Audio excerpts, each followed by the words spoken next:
जम्मू कश्मीर की पत्रकार याना मीर ने ब्रिटेन की संसद में जबरदस्त स्पीच देकर पूरी दुनिया को बड़ा संदेश दिया। याना ने अपने भाषण में भारत की खुलकर तारीफ की। I'm safe in my country, India, in my homeland Kashmir, which is part of India. I will never need to run away from my homeland and seek refuge in your country, honorable MPs.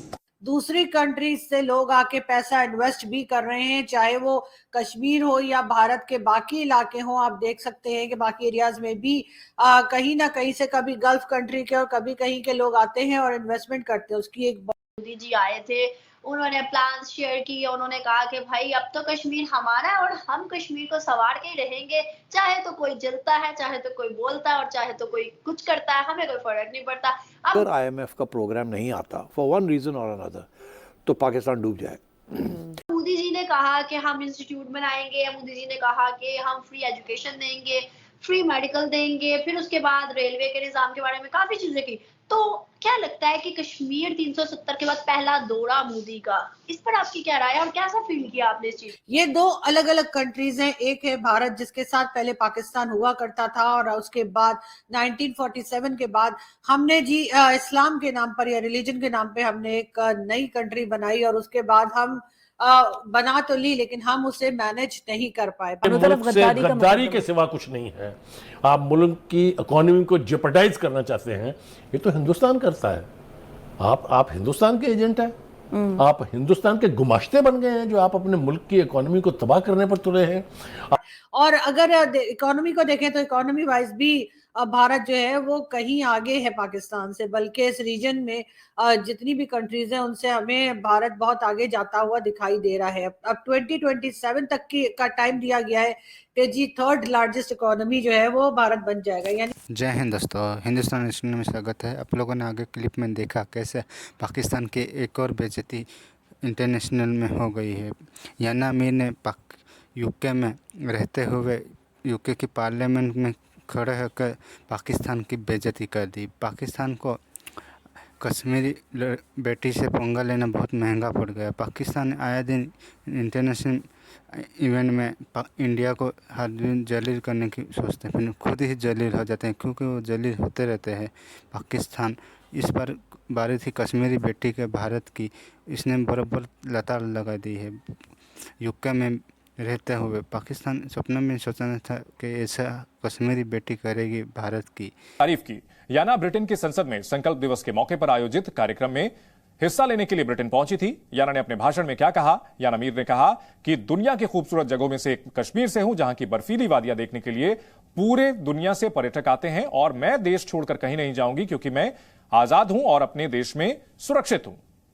मैं अपने कश्मीर में स्वतंत्र हूं। यह बात याना मीर ने कही है। कश्मीर में सुकून से रहती हूं। मैं मलाला यूसुफजई नहीं बनूंगी। मलाला यूसुफजई जो कि पाकिस्तान की हैं और वहां से उनको भागना पड़ा था। भारत में मैं बिल्कुल सुरक्षित हूं, ये उन्होंने कहा और कहा कि सेना दे रही है हिंसा छोड़ने का संदेश। तो भारत के खिलाफ जो प्रोपेगेंडा चलाया जाता है उसको याना मीर ने मुंहतोड़ जवाब दिया है। I am not a Malala Yousafzai. I am not a Malala Yousafzai. Because I am free and I'm safe in my country, India, in my homeland Kashmir, which is part of India. I will never need to run away from my homeland and seek refuge in your country, honorable MPs. I will never even ever be a Malala Yousafzai. But I object to Malala Yousafzai defaming my country, my progressing homeland, by calling it oppressed. I object to all such toolkit members on social media and from foreign media who've never cared to visit Indian Kashmir but fabricate stories of oppression from there. I urge you all to stop polarizing Indians on grounds of religion. We won't allow you to break us. तो पाकिस्तान में जी जो खुशियां मनाई जा रही हैं वो आज इस बात की हैं कि आईएमएफ ने ग्रीन सिग्नल दे दिया है कि जो नई गवर्नमेंट आएगी आईएमएफ के लोग या आईएमएफ जो है वो पाकिस्तान की नई गवर्नमेंट के साथ बातचीत करने को तैयार है, पाकिस्तान की नई गवर्नमेंट के साथ डील करने के लिए तैयार है, यानी कि कर्जा देने के लिए तैयार है। एक बार फिर हम आईएमएफ के दर पर हैं लोन लेने के लिए। ये दो अलग अलग कंट्रीज हैं, एक है भारत जिसके साथ पहले पाकिस्तान हुआ करता था और उसके बाद 1947 के बाद हमने जी इस्लाम के नाम पर या रिलीजन के नाम पे हमने एक नई कंट्री बनाई और उसके बाद हम बना तो ली लेकिन हम उसे मैनेज नहीं कर पाए। भारत दूसरी तरफ हम देखते हैं कि आगे की तरफ बढ़ता हुआ दिखाई दे रहा है, चाहे उनकी फॉरेन पॉलिसी हो जो हमेशा से मुझे पसंद है और मैं डॉक्टर जयशंकर की बहुत बड़ी फैन हूं, ये तो मैंने हमेशा ही कहा है। और अगर इकोनॉमी को देखें तो इकोनॉमी वाइज भी भारत जो है वो कहीं आगे है पाकिस्तान से, बल्कि इस रीजन में जितनी भी कंट्रीज हैं उनसे हमें भारत बहुत आगे जाता हुआ दिखाई दे रहा है। अब 2027 तक की का टाइम दिया गया है कि जी थर्ड लार्जेस्ट इकोनॉमी जो है वो भारत बन जाएगा, यानी भारत वाले एक्सपोर्ट भी कर रहे हैं, चीजें बना भी रहे हैं, बिजनेस भी कर रहे हैं, दूसरी कंट्रीज से लोग आके पैसा इन्वेस्ट भी कर रहे हैं, चाहे वो कश्मीर हो या भारत के बाकी इलाके हो। आप देख सकते हैं कि बाकी एरियाज में भी कहीं ना कहीं से कभी गल्फ कंट्री के और कभी कहीं के लोग आते हैं और इन्वेस्टमेंट करते हैं। उसकी एक बहुत बड़ी वजह यह है कि सिक्योरिटी है, उनको मालूम है कि अगर ये पैसा हम यहाँ लगाएंगे तो हमारा पैसा हमें वापस मिल जाएगा और उसके साथ साथ हमें प्रॉफिट भी होगा।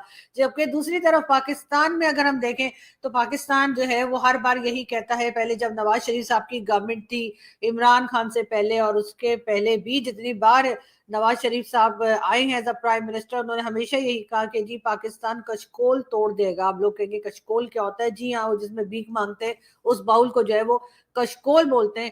तो उन्होंने कहा कि जी पाकिस्तान कशकोल तोड़ देगा, लेकिन हर बार तोड़ के उससे कहीं बड़ा कशकोल जो है वो बना लिया गया। और एक बार फिर पाकिस्तान दर दर सिर्फ आईएमएफ की बात नहीं है, कभी चाइना और कभी सऊदी अरब और कभी वर्ल्ड बैंक, हर एक के आगे हम कटोरा लेके घूमते रहे। उसके बाद इंडियन मीडिया ने और कई लोगों ने हमें जिस वक्त इमरान खान की गवर्नमेंट थी तो कटोरा खान और पता नहीं क्या क्या कहना शुरू किया, जिसपे हमें बहुत बुरा लगता था। मैं खुद भी टीवी शोज में जाती थी और मैं कहती थी नहीं नहीं ऐसे हमारे प्राइम मिनिस्टर को कटोरा खान मत कहा करेंगे। और बात है कि जितने भी प्राइम मिनिस्टर्स आए सबके सब जो है वो किसी ना किसी कंट्री या किसी ना किसी वर्ल्ड बैंक आईएमएफ के सामने हमें कटोरा लेकर ही खड़े दिखाई दिए। लेकिन एक बार फिर अभी नई गवर्नमेंट एस्टेब्लिश होने जा रही है, अभी पूरी तरह से कैबिनेट बनी भी नहीं है, कहा यही गया है कि जी कैबिनेट बन जाएगी, लेकिन हमें मालूम है कि किस तरह की आएगी।